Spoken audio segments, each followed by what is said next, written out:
Rider and mount glided down the slope through stands of kinswood trees, larches, shiny-leaved beeches, and oaks festooned with dangling catkins.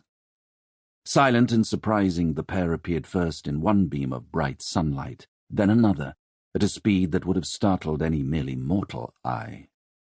The rider's pale cloak seemed to catch and reflect the colours all around, so that an idle or distracted glance would have seen only a hint of movement, imagined only wind.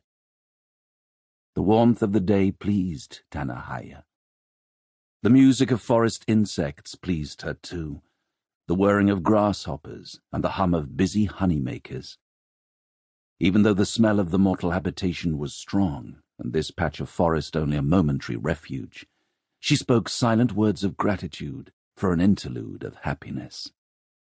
"Praises, mother sun, praises for the growing scents, praise for the bees and their golden dance." She was young by the standards of her people, with only a few centuries upon the broad earth. Tannahaya of Shiseron had spent many of those years in the saddle. First as messenger for her clan's leader, Himano of the Flowering Hills. Then later, after she had made her worth known to the House of Year Dancing, performing tasks for her friends in that clan. But this errand to the mortal's capital seemed as if it might be the most perilous of all her journeys, and was certainly the strangest. She hoped she was strong and clever enough to fulfill the trust of those who had sent her. Tannahaya had been described as wise beyond her years, but she still could not understand the importance her friends placed on the affairs of mortals, especially the short-lived creatures who inhabited this particular part of the world. That was even more inexplicable now, when it seemed clear to her that the Zendaya could no longer trust any mortals at all. Still, there was the castle she had been seeking, its highest roofs just visible through the trees. Looking at its squat towers and heavy stone walls, it was hard for Tannahaya to believe that Aswa, the greatest and most beautiful city of her people, had once stood here.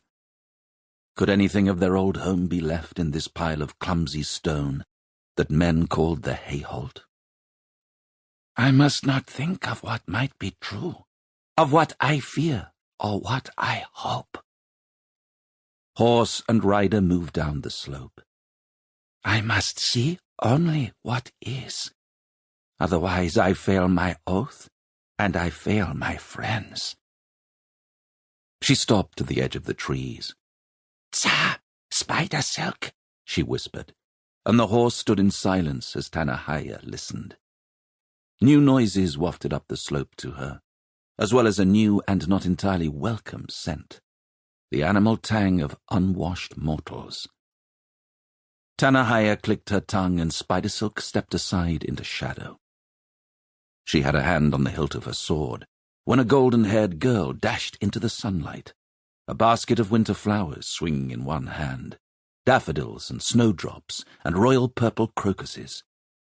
Tannahaya's senses told her the child was not alone, so she stayed hidden in the shadows between trees as a half-dozen armed soldiers followed the child in gasping, clanking pursuit. After a moment, Tannahaya relaxed. It was clear the mortals did not mean to harm the little one. Still, she was surprised that mortal soldiers were so heedless of danger. She could have put arrows in most of them before they even realized they were not alone in the Kinswood.